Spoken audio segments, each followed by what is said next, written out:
Hey, what's up everybody? It is Friday, July 3rd. Tomorrow's the big Independence Day celebration. I don't know how big it's going to be because of all the virus and everything, but whatever. So I got something I got to get off my chest, and it's really bugging me. It's really making me mad, all right?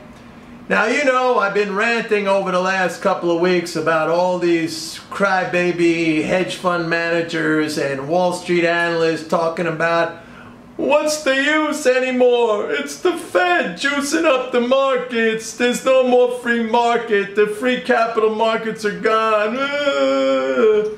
So, like, you know, I explained yesterday how ridiculous that was. Because if you know that that's what's going on, then why don't you just buy the market and make some money and shut up, all right? Now, of course, these guys don't understand the real relationship between monetary policy and the markets, which there's very little correlation, okay? And I'm here to show you or give you some evidence as to that fact. And here's what's making me so mad.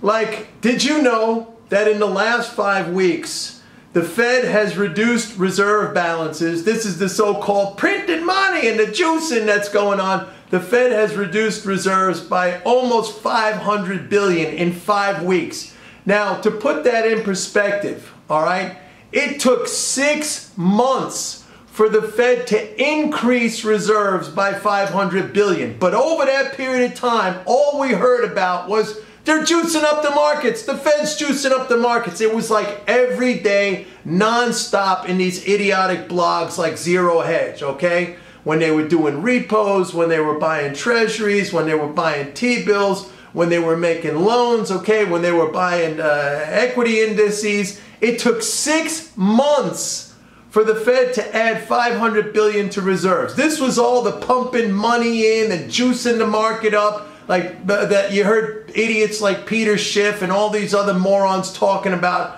But now in 5 weeks, the Fed has reduced reserves by $500 billion. You don't hear a peep from these guys. And oh yeah, by the way, I forgot to mention, over that 5-week period, the market ran up to new all-time highs. So like, here you are again. Like, where's Zero Hedge talking about this? And what would they say? That's what I want to know. Like, what would they say? The Fed is unprinting money and they're driving the market up. Like, you can't have it both ways. I'm sorry. It makes me so mad. It makes me so mad that so many people listen to these morons and idiots.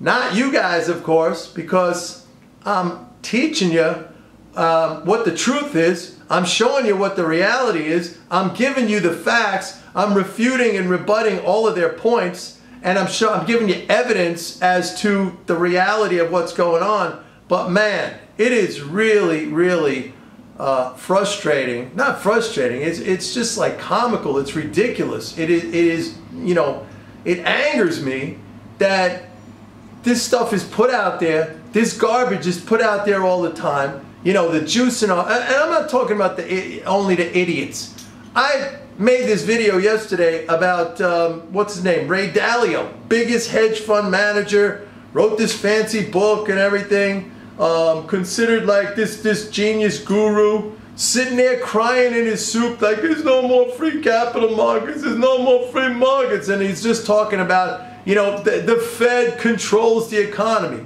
Again, never any mention of fiscal, never any mention of government spending. It's all about the Fed to him. Then why isn't he coming out today saying, hey, you know, I just found out that reserve balances are down $500 billion in the last 5 weeks. $500 billion. That's probably the biggest I'm sure it is. That's a record for any sort of for a decline over a period of 5 weeks.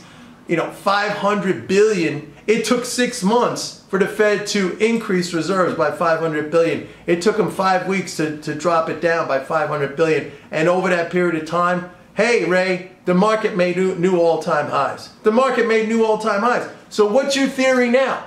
How do you explain that? How do you explain that?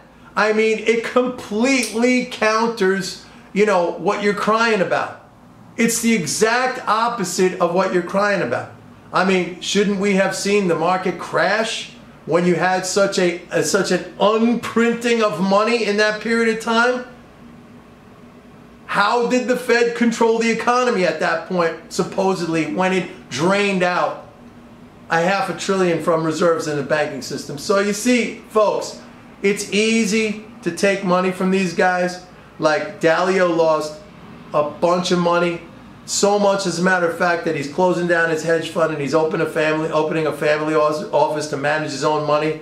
And I have a feeling that a good portion of his own money is going to be lost unless he sticks it in something like T-bills. Maybe that's what he's going to do. Look, the guy's old. He's a multi-billionaire. He doesn't need to make any more money.